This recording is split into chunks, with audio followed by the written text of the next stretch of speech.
Hello, and welcome to Apologetics 101, where you learn the facts the critics don't want you to know. Today, we are discussing part 4 of the Bart Ehrman series. I was going to do it on the top 10 fallacies of Bart Ehrman. Originally, I had planned for the authorship, and then I was going to move into another type of video. And then I changed my mind, just because I was trying to end the series real quickly. But now I'm starting to think there's a few other videos I want to have in this particular series. So I'm going to go ahead and have part 4 that I was going to have, which is all with the authorship of the Gospels. Now, of course, I probably will do a video or video series specifically over the authorship of the Gospels at some later point, where I go much more in depth. I'm not going to go as in depth in this as I normally do, and show you quotes and that thing. I got sources over there and stuff. But I'm not going to probably be going into that. I got a doctor's appointment the next tomorrow morning. I'm doing this at night, so the sun's not blinding you back there. So hopefully this will work out a little bit better, at least for tonight. I've got my mic in a new position. Hopefully the sound is good. But in this video, we're going to show a series of clips out before, but this time of a different debate, not the one with the between Bart Ehrman and Peter Williams on Unbelievable, but this one is one that took place between Mike Licona and Bart Ehrman, and it specifically is targeting certain things that Bart Ehrman says later on, pertaining specifically to the authorship. It's mostly pertaining to the authorship. There's one or two clips I think I got about, I think it was one that I got about him claiming the Gospels are stories. This kind of hints at oral culture studies. That was the first video I did with the Bart Ehrman series, if you remember correctly. But I wanted to go ahead and touch on that because I didn't really address it in the first video I made on oral cultures. So I felt like I needed to address it. Again, a lot of these things won't be dealt with in depth because I probably will do a video, like I might do a video series later on about oral culture background in the New Testament. I might do a video series later on about the authorship of the Gospels and those kinds of things. I will probably go much more in depth in terms of the historical sources and citing from those sources and showing you what they actually said on these things. And so that would be very interesting. But for today, for this particular video, we're just going to go over some clips, and it's mostly going to be me talking and discussing the actual facts of the matter and the evidence. And we're going to discuss that because Bart Ehrman makes a number of factual errors and a number of logical fallacies as well. And we're going to get into that. But let's cue the intro and hop right in.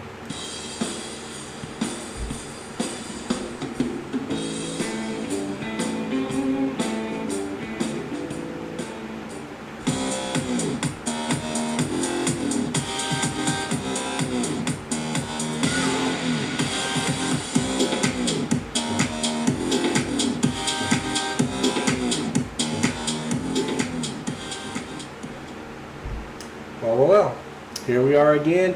I've got a lot on my plate. I've been very busy this week.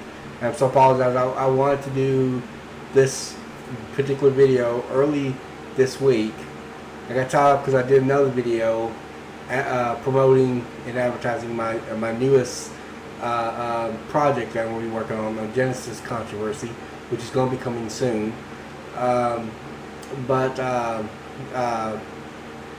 And I was supposed to do this video sometime after that, but I've been caught up trying to deal with all kinds of stuff with paperwork and stuff because I'm on medical leave right now. And I've got a doctor's appointment in the morning, and so it's been crazy this week. So I do apologize for the lateness of some of these videos. I managed to do, like I said, this particular video was early this week, and today, or well, it's Thursday night that I'm making the video, so it's actually tomorrow. But by the time you see this, it's probably going to be Friday or after, depending on how long it takes to upload. But in any given case, because I have but the video I was supposed to show was supposed to be on Friday, would be the next alleged Bible contradictions. But I haven't been able to work on that this week. I've just been too busy on it. So I'll probably be scheduling that for next week. The Genesis controversy is probably going to come out soon. I don't know if it's going to be before that video or after, but we'll see. Like I said, I got a lot on my plate right now, so we'll see how we'll play it by ear and see how it goes. But at least I was able to make the Friday deadline, so hopefully this video will be able to be successfully uploaded by Friday. I'm doing it Thursday nights. I probably won't even be able to edit it until Friday, and early Friday morning I got a doctor's appointment, and I don't know how that's going to be, and chances are I'm probably going to be surgery. So if you're a Christian, please pray for me. But in any given case, but let's dive right in, because it is late. I'm making this, and I don't want to step too late. We're going, like I said, we're going to be talking about the authorship of the Gospels for the most part, but we're going to get into alleged stories next. Bart Ehrman Series. I am doing a part 5. I was going to end it because after I was changing my mind a little bit, I was going to end it at part 4, but now I'm going to have a part 5 because I really think this one is necessary, because Bart Ehrman brings it up a lot. So I think if I'm doing a series about Bart Ehrman, this one's going to have to be done. I don't know when part 5 is going to come out though. But in any case, let's dive in. Let's look at the first clip, and I'll play that clip all the way through, and then we'll address some of the issues. Mike contends the Gospels are based on eyewitness testimony. I would like to know his evidence of it. They don't claim to be based on eyewitness testimonies. Matthew, Mark, and Luke, anyway, don't claim at all to be based on eyewitness testimonies. All right, a number of assumptions be made in that, and before I can get to the assumptions, let's qualify for something real quick. He is doing something called cherry picking. He's cherry picking the data. There's actually is evidence that the gospel writers, Matthew, Mark, Luke, and John, wrote the Gospel of John. Okay? There's actually both internal and external evidence. But, okay, let me back up a little bit. All right. This is probably true generally of other evidences as well, but we're dealing mostly with the way historians actually look at evidence. There's two different kinds of evidence, internal and external. Okay, both of them are equally evidence. All right, and we could probably subdivide those into 2 more groups, each as direct and indirect evidence. Direct evidence is very explicit. Okay, that means it's self-explanatory, and you don't have to try to insinuate anything or try to get some kind of inference from it. You know what it means. But with indirect evidence, it's less explicit and more implicit. It just kind of strongly implies something or suggests something is true, even if it doesn't come out and say it. Now, skeptics typically want things explicitly explained to them. They want it, spelled out for them.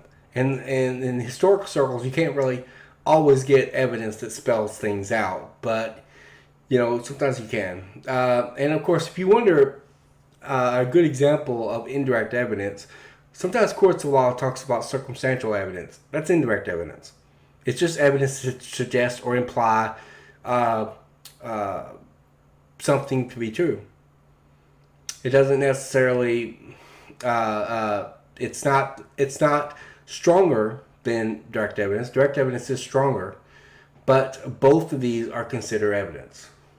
So that has to be taken into consideration as well. Now, it might sound good when a defense attorney says, all the evidence to my client is just circumstantial. That makes you think, oh, well, the evidence must not be that good. But believe it or not, a good prosecutor can build an entire case from just circumstantial evidence. In fact, cold case detectives do that all the time. In J. Warner Wallace's book, Cold Case Christianity, I have that on my bookshelf over there. He actually talks about this. So you can actually create an entire case, even 50 years after the event, and still be able to sit there and reconstruct what actually happened purely on circumstantial evidence. So it is evidence too. So we can't just simply discard it just because it's not as strong as direct evidence. And of course, we have direct evidence as well, but we also have indirect evidence. Now, well, let's talk about the direct evidence.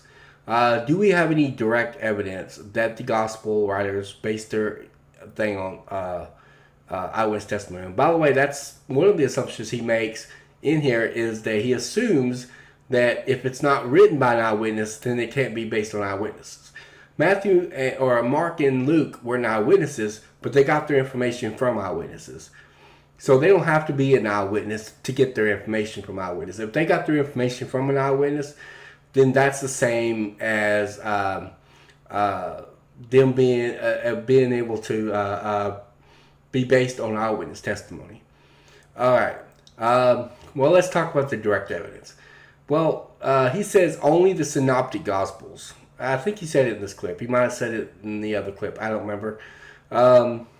But he does say it in one of the clips I got, that only the synoptic gospels. Only the synoptic gospels.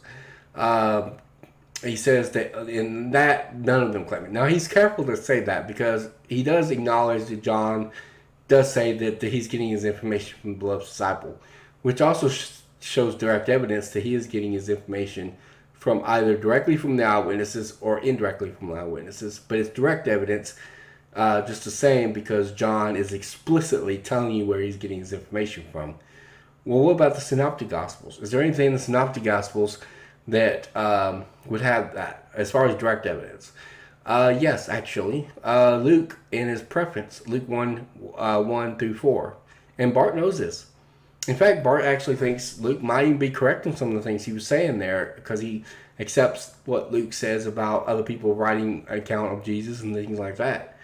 Well, in that same reference, Luke actually says that he's getting his information from eyewitnesses and ministers of the word.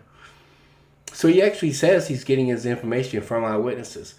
The only way, but usually what Bart does, he'll skip over the part that says eyewitnesses. I mean, he'll say it when he's quoting it, but he'll skip over it and then get to the second half of that statement of ministers of the word, which shows that he's getting some of his information from orally, but not all of it.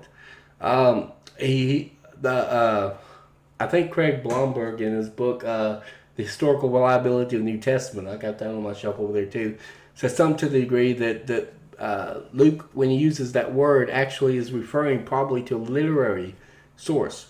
In fact, some scholars even think he might be referring to Matthew, Matthew and Mark. He's referring to Matthew and Mark. This has to do with marking priority, which we're not going to get into right now.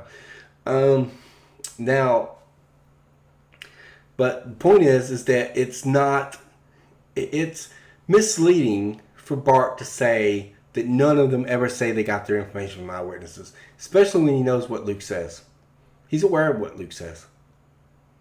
Luke does say that. And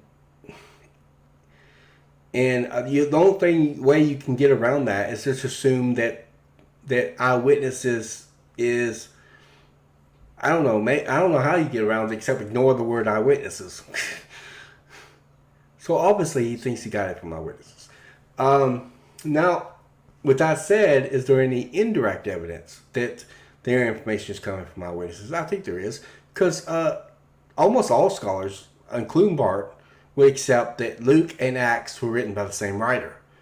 And many of places where the writer is talking in the book of Acts, he uses a number, and this is what scholars like Craig Keener and others have acknowledged, that he's using the word we passages. They'll usually call the we passages in Acts. He'll say, we did this and we did that. And when Luke parts the company, the we goes away.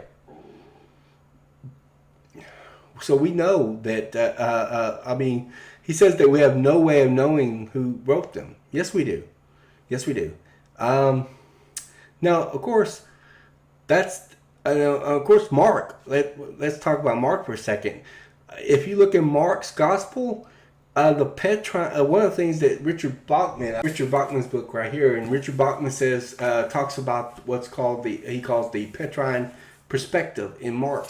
In which case, Mark he says that in Mark's gospel, Peter is always present. Wherever Jesus is, wherever things are being stated, whatever's happening, Peter is always present, except when Peter denies Jesus in front of witnesses. Right after Jesus is being carried away to be crucified. Then Mark just kind of disappears from the scene and the women kind of take over at that point. Which, according to Richard Bachman's theory, he thinks the witnesses served as eyewitnesses at that point in time, following Peter's absence from the story. This is not direct evidence. It doesn't specifically say that in the text. Now, in a little bit, we won't get to direct evidence that Peter is the eyewitness behind Mark. But this right here is indirect evidence, okay? Because it's not explicit. It doesn't explicitly say that Peter is the eyewitness behind Mark. But this is strongly implicit because Peter becomes the main person in which the Mark's count appears to be from his perspective. Now, with that said, is there any external evidence, direct or indirect, to it? Yes. And despite what he says, because the direct evidence, that Bart tries to say that that our earliest source outside of the Gospels for the Gospel writers is Irenaeus. Well, actually, he doesn't even give the name. He just says that the earliest is 2nd century, about 100 years later, which isn't the case, but he says that. All right. Of course, he's talking about Irenaeus. I wish I had prepared some more clips. I was going to prepare some more clips specifically where he addresses his particular thesis. I'll probably do that another day on a different video. But he talks about this in his debate with Richard Bachman on Unbelievable. But he has a particular theory where he thinks Irenaeus made up those names.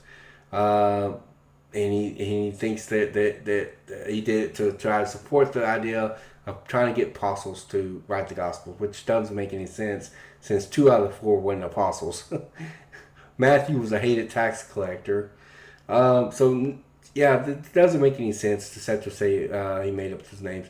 And, of course, if you actually read Irenaeus' work, and the particular work in question, you can get this online if you want to. I've got it on my computer. It's called Against Heresies. And you can read up on his text. And I read it, and he actually backs up what he's saying. He doesn't just say, take my word for it. He says this is supported by all the people, the people in the Asiatic churches, meaning the Asia Minor, which is where John was occupied at. This is supported by Polycarp, who was a disciple of John the Apostle and a mentor to Irenaeus, by the way. Irenaeus knew both Papias, which I'm fixing to get into, who's a disciple of John the Apostle, as well as Polycarp, who was a very famous disciple of John the Apostle. And Irenaeus was mentored by him. He was a student of, or disciple of Polycarp. And he said that Polycarp confirmed it. He said the Asiatic churches confirmed it. He says this information is going directly back to John.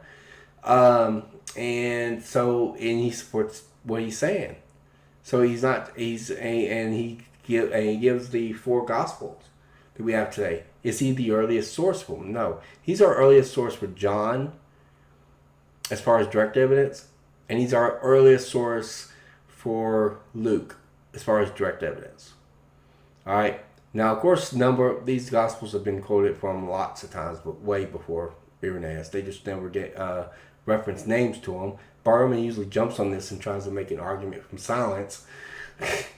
But the fact that they don't mention the names don't mean they know. They often quote letters of Paul, including among the 7 undisputed epistles of Paul, that everybody knew who wrote it, but they never mentioned it. They also mention names. They also quote it from the Old Testament and never mention the names. So this is just a ridiculous argument from silence. We lost a ton of sources from the ancient world. So trying to argue that it's obviously fallacious reasoning. At any given case, Irenaeus is not our earliest source for Matthew and Mark. Our earliest source, as far as direct evidence goes, is Papias. Papias mentions it. He's likely writing. I usually date Papias around AD 100. I think a lot of people usually date him at least close to AD 100. Some people will date it about AD 125. As far as Irenaeus is not writing all the way at the end of the 2nd century. He's writing probably AD 180. Bart Ehrman usually dates him to AD 185, but he's the only one I've ever seen date him to AD 185. He one time argued with Mike Licona when Mike Licona also mentioned AD 180. But AD 180 is the official date. I've never heard anyone else give any other date besides that one, other than Bart Ehrman.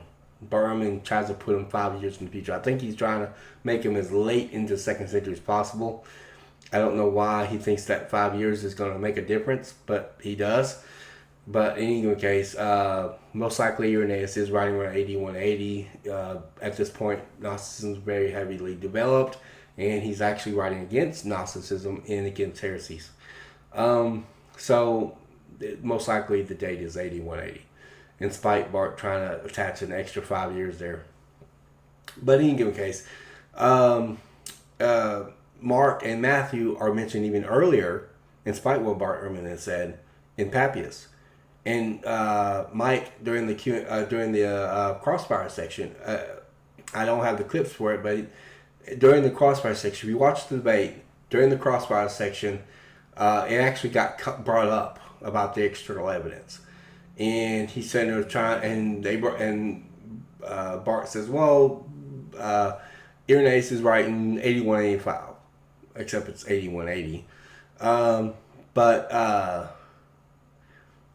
And Mike's like, "Well, that's for John, because they were talking about John." He said that's for John, but Mark and Luke is much earlier source and a better evidence for that. And then Bart changes the subject matter because he didn't want Mike to go into it.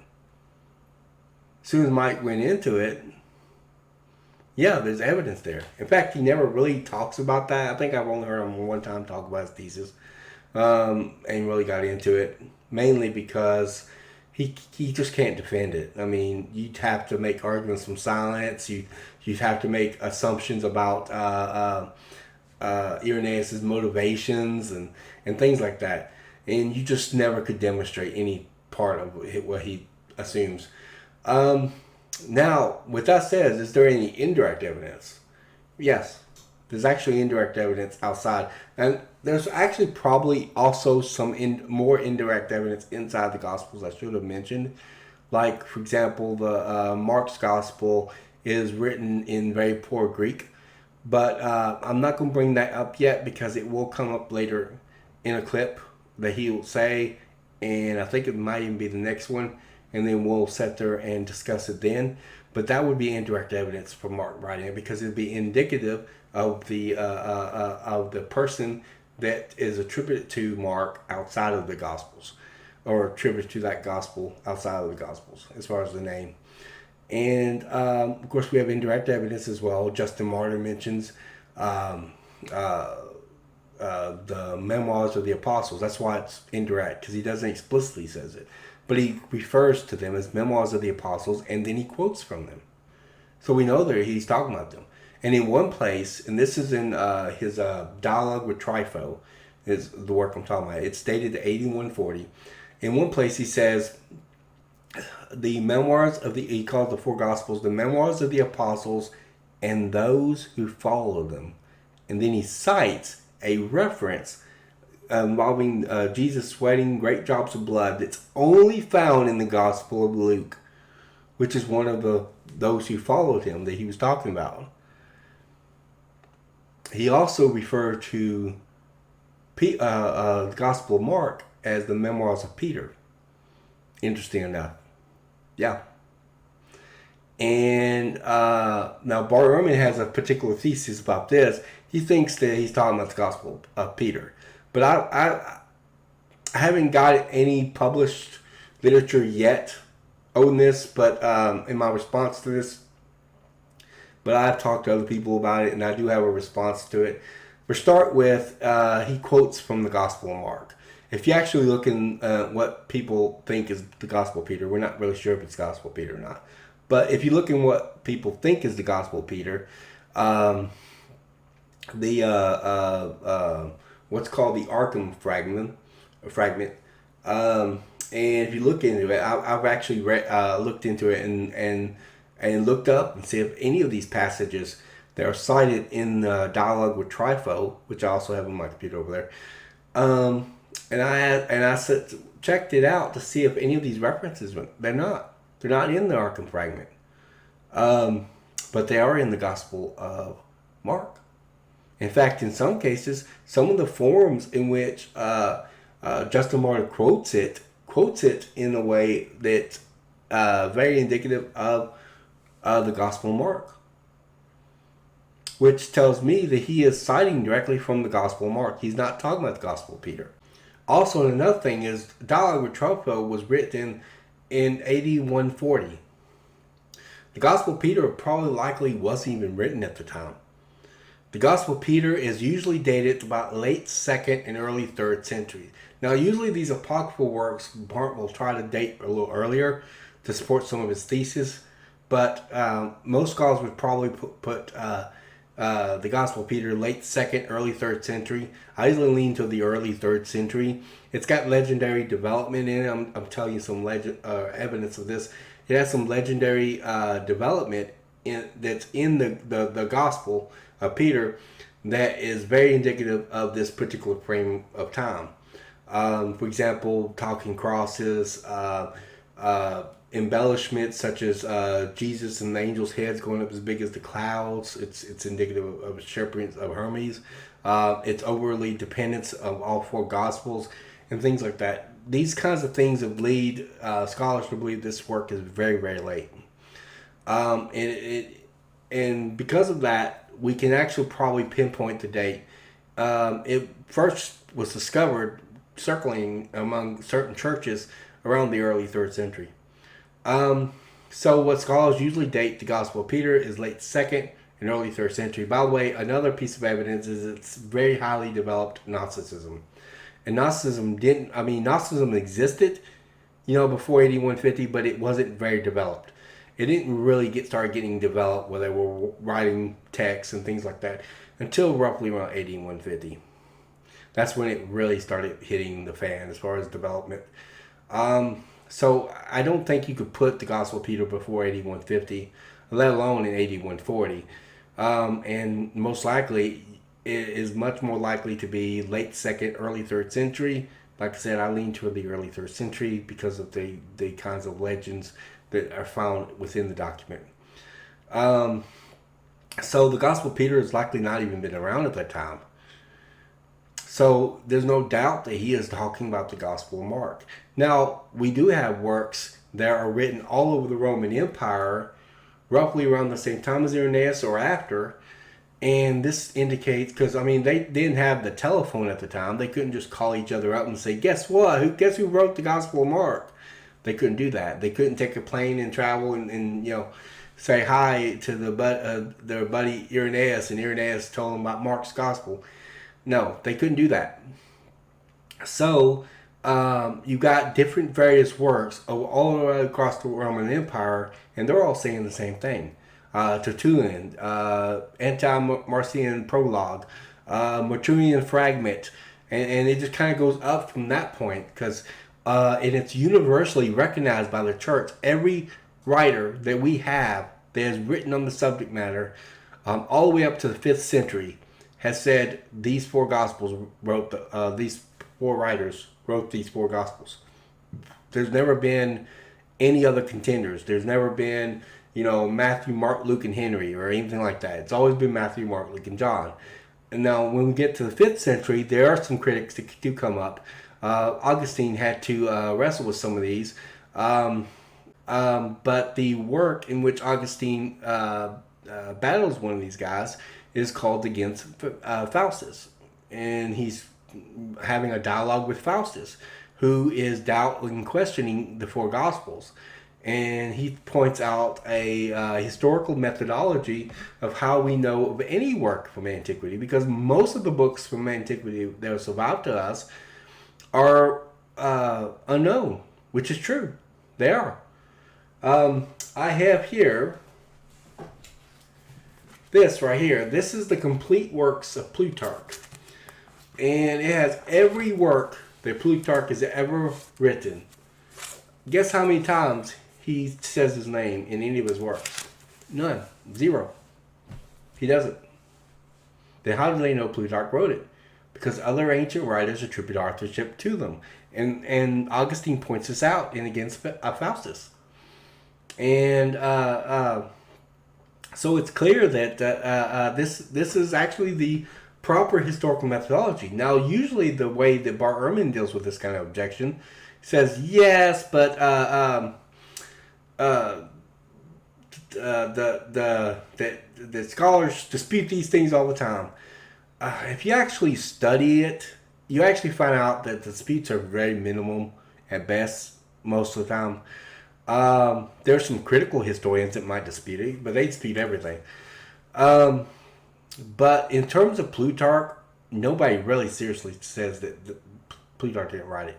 Even Bart. I mean, Bart will say it because it sounds good with his thesis, but then he will, in a different debate, talk about what Plutarch said and didn't say.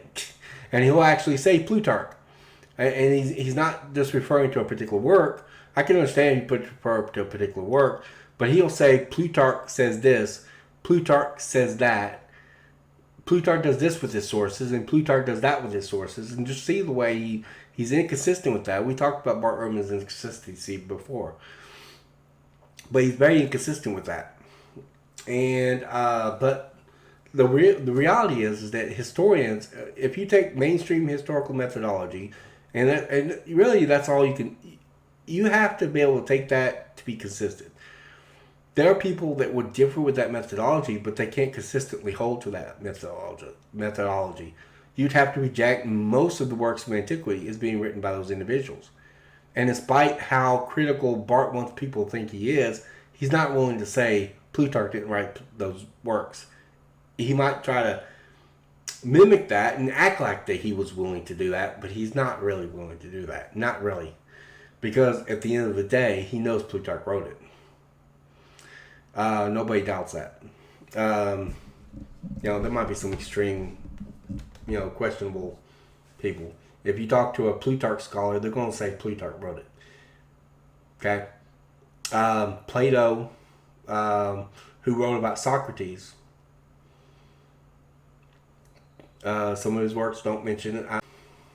And of course, same thing can be said for some of the things that the Thucydides wrote, not the history of Peloponnesian War, because he does actually identify his name. But most works of antiquity don't identify their author. But that doesn't mean that they didn't write it. Now let's move on to the next clip, and let's see what else Bart Ehrman has to say. Jesus' native language is Aramaic. The disciples of Jesus were lower-class Aramaic day laborers who lived in a remote part of Galilee. They were not educated. At this time in ancient Palestine, the best study indicates that only 3% of the population could read and write. Catherine Hetzer, Jewish literacy in Roman Palestine. You can look it up and see the evidence. For all of this, you got to look at the evidence, because it's the evidence that matters. Yeah, I agree with Bart that it's the evidence that matters. The problem, however, and he is presenting evidence. Don't get me wrong. I'm not suggesting it's not evidence. But the way he argues for that evidence is nothing entirely. He actually commits an argument called a sweeping generalization fallacy. It is a type of fallacy that involves generalization. And sometimes it's called the fallacy of the general rule. Basically, it's when you take a general understanding of something and you apply it specifically. In this case, he's applying it specifically to the gospel writers, and we could even go as far as the New Testament as well, because he does apply it to the rest of the New Testament too. But this particular debate is over the Gospels, so he's applying it to the gospel writers. And but let me talk about the literacy rate as far as that goes. He says Kepler Hesser offered a percentage of about 3%. That's true. That's true. She did. Now, of course, he always says that that's the best study. What makes him think that's the best study? If you ask him, I'm sure you would feel the authority. There's no reason to think that her study is the best study. That's his personal opinion, but he's welcome to it. But he treats it like that is widely recognized as the best study. No. There's been other studies that have been there and offered even higher results. Now, just to be fair, they're still low percentages wise, but they do offer higher results. I usually lean to about 10% probably were literate. I wouldn't go, I think, and there are several scholars like Darrell Bach and others that have said that Catherine Hesser numbers are way too low. And I would agree with this. I think they're way too low. But let's take the possibility that Catherine Hesser is right. I don't think she is, because thousands of ossuaries and other evidences that supposedly she looked at all that, but she seemed to be minimizing it way more than what the evidence would show. But assuming that Catherine Hesser's numbers are correct, what would that mean? Well, that's 3% out of 100%, and we have no idea how many people are in the 100%, because how many people in the 100% will affect the 3%, because that's see, this is why percentages, when we do percentages like this, it can be kind of misleading. I mean, there's nothing wrong with doing it per se, but the percentages can be misleading to people, because when they hear 3%, they're thinking 2 or 3 people. There's only a couple people that you know, and they've not realized that 3% could be hundreds, even thousands of people that could be representing. And so it could be quite significant. But the fallacy of the sweeping generalization happens when he assumes that because most people were illiterate, that must mean the gospel writers were illiterate. But that doesn't prove that Matthew, Mark, Luke, and John was illiterate. And he'll go further, and he'll make bold statements, really loud, bold statements, like he knows it for a fact that this is the case, and he does not. He has zero evidence that Matthew, Mark, Luke, and John was illiterate. He doesn't know that. He's assuming it. He's presupposing it. He's obviously making the sweeping generalization fallacy. So he's making a logical fallacy. He's making a very strong leap in logic here. But he does not know it. There's no evidence at all for that. Sometimes he tries to get out of that by saying, well, we don't really know who Mark is. But that just kind of begs the question in a way, because he excludes Acts, is what he's doing, as historical source. Because once you include Acts, we at least know enough about Mark that he's related to Barnabas. And the book of Acts tells us where Barnabas is from. He's from Cyprus, which is this island, this little Greek island. And he's from that location, and we just happen to know that he would have grown up with a Greek education. That he probably likely came from an upper class of Jews. And we know that from that culture. Because you got to keep in mind, think about this time frame. Think about that culture. Think about that historical circumstances. They couldn't take a plane and travel somewhere. Usually when a family lives somewhere, the bulk of their family is going to probably likely live there, you know, if they're from there, and they may travel somewhere close by, because they, like I said, they don't have cars, they don't have airplanes, you know, they have horses and their 2 front legs, or their 2 legs. That's what they have, and they can, you know, go some distance, but they're not going to like travel very, very far from what their place of living. And so chances are, if Mark's related to Barnabas, like Book of Acts says, and Barnabas is from Cyprus, like the Book of Acts says, then we know Mark would have had some form of education. Now, with that said, he said that the 4 Gospels were written in highly literate Greek. Is that true? No. He says that a lot. It's false. It's 100% false. Any Greek scholar that studies Greek, Dan Wallace is one of the world's foremost Greek scholars and textual scholars in the world right now. He's written a number of books that have made it in colleges, universities, and seminaries on Greek. Okay? He says Mark is written in a very poor type of Greek. It's a very poor Greek. I believe Greek scholars typically call this, I think I read one time that it's called vulgar, like vulgar Greek. But basically it's a very low level Greek. It's not the high literate Greek like Greek philosophers, or like Philo or Plutarch or something like that. It's not that kind of Greek. It's a very, very low level. And this Greek, and remember what I said earlier, I said there's another indirect evidence. This is one of those indirect evidence because it's indicative of Mark. Because what this evidence is, it shows that this gospel was written by somebody that was not raised up with Greek. You know how babies, when they're little, they're in their environment and their surroundings, they'll hear words and they'll pick things up, and that helps them speak, right? Obviously, Mark didn't have that in Greek. He had it probably in Hebrew and Aramaic, but he didn't have it in Greek. But as time went on, he got a Greek education, and probably had a Greek education, in which case he was taught Greek eventually, ultimately. In which case he knows Greek, but his Greek is not very advanced. In fact, Matthew and Luke have to polish up Mark's Greek. Same thing is also true for John. It's just not, John's gospel is just not as bad in Greek as Mark's. So it's not true that all four gospels are written in highly literate Greek. Interesting enough, though, Luke is a Gentile, a Greek-speaking Gentile. There is no reason at all for thinking that Luke couldn't have written the Gospel of Luke. Not even with with Bart's thesis. He would have to deny Luke as a Gentile and assume he's some kind of Jew or supposed to be a Jew, even though all the evidence we have of Luke says he's a Gentile. We don't have anything that says he's a Jew.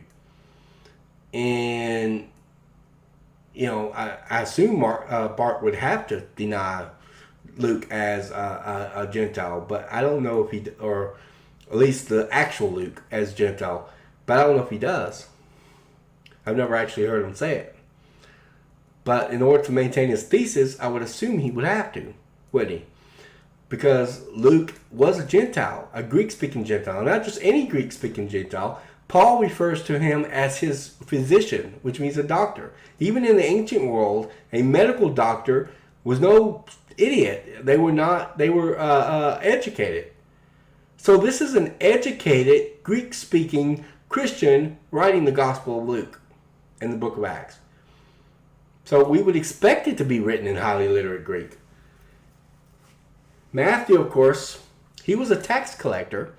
And we actually have documented evidences that shows, because we have receipts and stuff, that shows that not only that tax collectors were literate and could read and write, but they were also very versatile in multiple languages. They could actually read and translate multiple languages, writing them down. They would have to, wouldn't they? Because he would have to be both familiar with Roman laws, policies, be able to communicate to Roman soldiers when someone needs to be arrested for not paying their taxes, but also communicate to Jews who he's collecting taxes from. So he has to be multilinguistic. So most likely Matthew would have been multilinguistic. There's no reason at all to think the four gospel writers couldn't have written it. And of course there's also the possibility of amanuensis, which is a plausible hypothesis, but I don't take to it. I don't lean toward it because I don't think it's necessary that they could have written it. That doesn't mean they didn't write it, or amanuensis. I mean, amanuensis could have helped them. I'm very open to it, but I just don't know. Maybe they did, maybe they didn't. I don't know.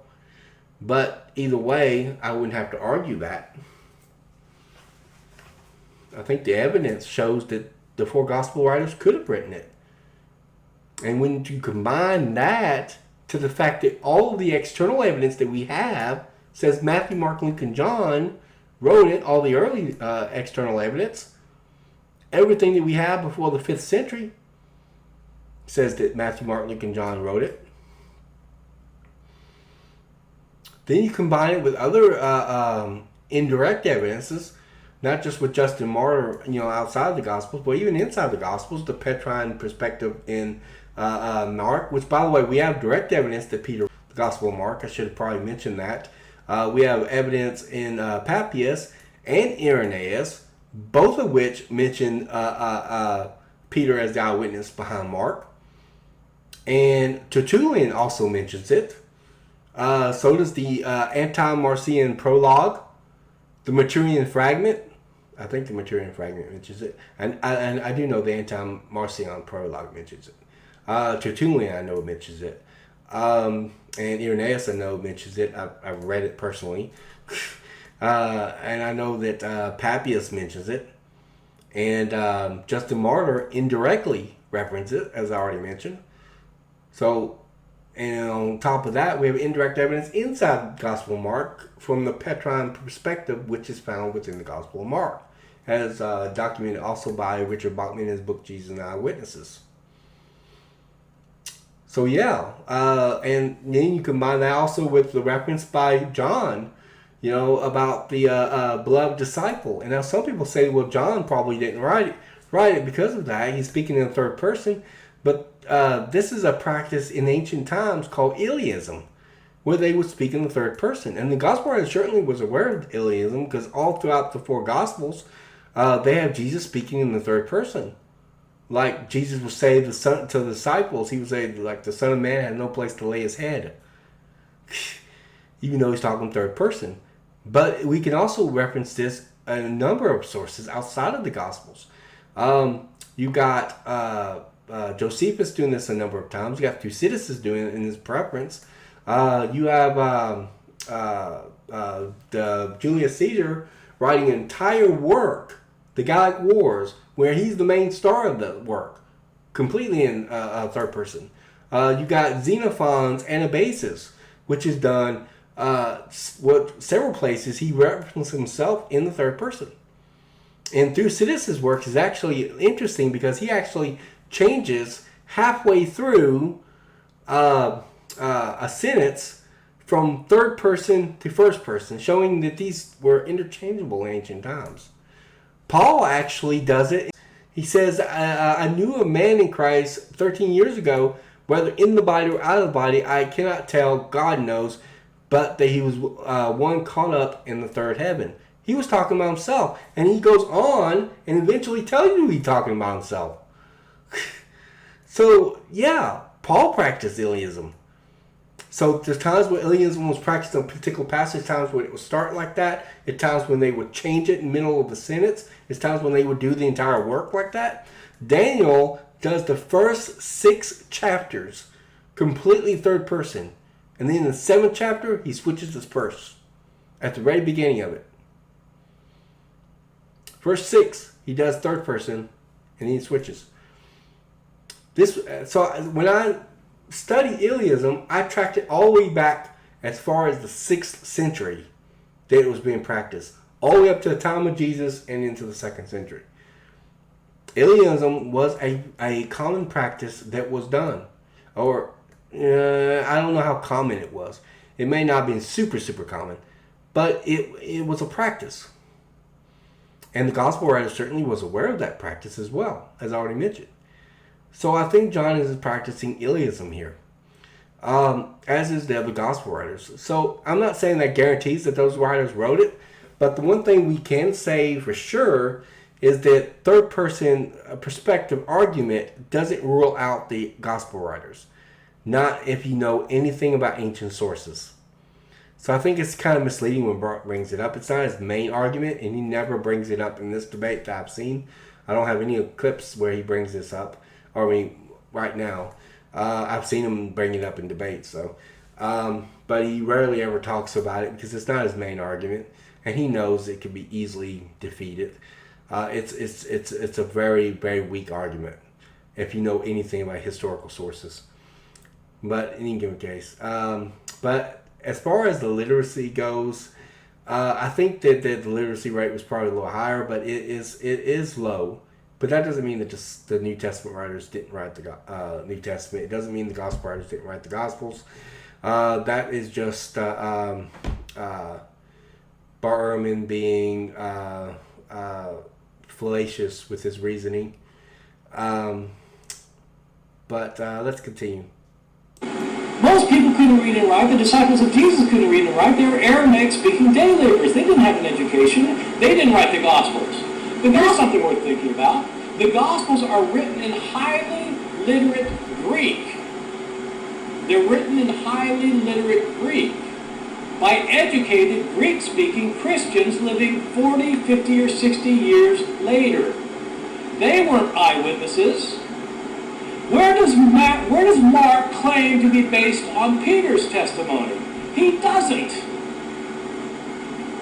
Where does Matthew say that he's basing his Sermon on the Mount on an eyewitness? He doesn't. Again, Bart is just cherry picking the data. I've already mentioned the evidence that there is evidence outside of the Gospel of Mark for Mark's basing his testimony on Peter's account. The fact that Matthew doesn't tell his eyewitness account of the Sermon on the Mount, I mean, that's kind of a little odd thing, because when you have disciples and you got disciples writing down what you said or would eventually write it down, but they're following you everywhere, they're learning from you, and they're rigorously copying everything that you do. They're mimicking your behavior, your preaching style, your teachings, and things like that. Isn't it kind of obvious where they would got their eyewitness count? Yeah, so it's a little odd for Bart to sit there and argue that, but it's an argument from silence. He's saying Matthew don't say he got it from eyewitnesses, therefore he must not have got it from eyewitnesses. Him not saying it got it from eyewitnesses doesn't mean that. And you know, this is really kind of a double standard for Bart, because Luke does say he got his information from eyewitnesses, but yeah, he rejects it. So even if they say they got it from eyewitnesses, he's not going to accept it regardless. But no, there is evidence outside of the Gospels, and there's even indirect evidence in the Gospels. Bart Ehrman is just simply cherry picking the data. That's unfortunate. Let's continue. These are people who have heard stories about Jesus. They're living outside of Palestine. They don't speak Aramaic. They're Greek-speaking people living somewhere else. We don't even know where. Rome, Antioch, Ephesus, we don't know. How do they get their stories? Well, how does anybody get the stories in Ephesus about things that happened in Palestine? They've heard stories that have been circulating around the Roman world until they come to them. They're writing stories that they heard in Greek, not in Aramaic. 40, 50, 60 years later, of course there are differences in the Gospels. Think about who wrote these things. Lots of errors in that. Let's try to unpack them if I can remember everything he said. Well, he said that that these are stories. I want to target that first because I did do my very first video on oral culture. I should probably mention that. That comes from form criticism, where you think the Gospels are made entirely of the stories. I agree that the Gospels, the oral culture background makes up the background of the Gospels, and so we would expect it to be peppered throughout the Gospels and rest of the New Testament, and that's what we find. But it's one thing to say that it's peppered throughout the New Testament and the Gospels. It's another thing entirely to say the Gospels are made entirely of these stories floating around. Now he's just kind of begging the question because he's assuming his conclusion. He's assuming, namely, that the Gospel writers, that the Gospels are composed entirely of these stories that are floating around. The very thing that which he has to demonstrate. He has to demonstrate whether this is the case or not. He don't know if that's the case or not. He claims he does, but he doesn't. Unless we can take a time machine back in the past, there's no way to know that for sure as far as that goes, him proving that. Now, we can check to see whether or not if they were changing information as it was received. Like Paul, for example, he makes a distinction. 1 Corinthians. He makes a distinction in 1 Corinthians, I think, where he talks about marriage, and he makes a distinction between tradition that went back to Jesus versus tradition that starts with him, which indicates they're not changing the information. But here's the thing also that Bart is assuming. Bart is assuming that this information is not going back to eyewitnesses directly or indirectly. He's assuming that these Gospels are far removed from the eyewitnesses and have no connection to them. The very thing which he has not yet demonstrated. He's assumed it. He's made bold statements. He's made false statements, misleading statements, but he has not yet demonstrated that the Gospel writers were not connected to the disciples. He has not demonstrated that. He's claimed it. He's assumed it, but he hasn't demonstrated it. He's assuming it's a position. So this is typically a circular argument. And you have to demonstrate that there are stories. Good luck with that, because I don't think there's any way to be able to demonstrate that. There's ways to demonstrate that it's not the case, but there's no way to demonstrate that it is the case. So unless you can take a time machine back in the past and see if that's the case. But the gospel writers, the gospels are not made of these stories floating around. And he thinks that they were written outside of Palestine. But if these stories were floating outside of Palestine and they were constantly changing all the time, according to Bart Ehrman's thesis, then they would have changed, and they would have changed in accordance with how other Jews outside of the land of Palestine were like for example, the names in the Gospels are indicative to Palestine. Wouldn't that change also as time goes on, if his thesis is correct? So these are the kinds of issues that Bart's hoping that you're ignorant of it. And in the oral culture, even if these were composed entirely stories, it wouldn't make them false. It wouldn't make the stories inaccurate. Oral culture show that at least the gist of the story would remain pretty static. I've studied hundreds of these studies. I got all over here. I got, Africa, Indonesia. I got all kinds of scholars to have studied these things. And I've got numerous memory studies as well, and I've studied all of them. I've studied ones that were very positive. I've studied ones that were very negative. And I went through all of them. Even some of the more negative ones on oral culture still agree that at least the gist of it was recorded accurately. If they're studying oral culture as a whole. I quoted for you, I think, in the first video, David C. Rubin, and I quoted several others as well on that. So, but most likely, but this has to assume that eyewitnesses are not playing any role in the Gospels, and the Gospels are not directly or indirectly connected with such eyewitnesses, which Bart Ehrman does not know. He's assuming. He thinks that's the case. He believes it's that case, but he doesn't know. He says he does, but he doesn't know. He's assuming it. But that's just not the case. He says that these gospel writers were writing 40, 50, 60 years later. No. That's if you take the liberal dates of the gospel. I don't take the liberal dates of the Gospels. I think the conservative dates are much more strongly evidenced. They never really provide any real evidence to suggest the liberal dates. They usually just kind of peel the authority and that sort of thing. But they presuppose the conclusions about miracles and whether Jesus could prophesy the destruction of Jerusalem, that sort of thing. But most scholars will usually say that the Gospels are between, or the Gospel of Mark is between AD 65 and AD 70, where most conservatives fall in AD 65, most liberals fall in AD 70. There are conservatives that do fall earlier than AD 65, either the very early 60s or AD 59 to AD 60. I usually fall AD 59 to AD 60 on Gospel of Mark. And Gospel of Matthew, shortly thereafter, probably AD 60, with Gospel of Luke, AD 61, right before the book of Acts in AD 62. And then, of course, Irenaeus tells us when Mark actually wrote his gospel. He says it's when Peter and Paul was preaching in Rome.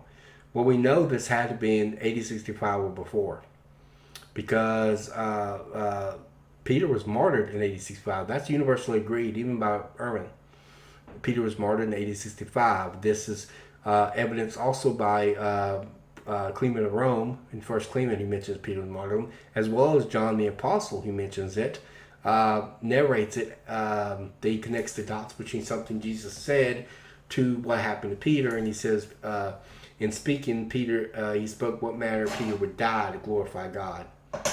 So, yeah, so we know it had to be before AD 65, because that's when Peter and Paul was in Rome. So it wouldn't be AD 70. Peter was long since martyred. I guess you'd have to assume Irenaeus is wrong, which Bart does, in order to claim that. And he would probably argue, oh, well, Irenaeus is writing about 100 years later. But yet Irenaeus is getting his information from Polycarp, who in turn gets his information from John the Apostle. So he has an indirect connection with the disciples as well. In any case, I hope you enjoyed this video. I'm not intending this video to be too long. Hopefully not too long. I don't know when it's going to be uploaded to YouTube. It's kind of getting late. I probably will go to bed and do all the editing Friday, and hopefully it will be able to successfully upload to YouTube Friday. If not, probably by Saturday. I do have a doctor's appointment in the morning, so that's going to put me a little bit behind on editing it. But I hope you enjoy this video, and I do want you to be watching for my newest show.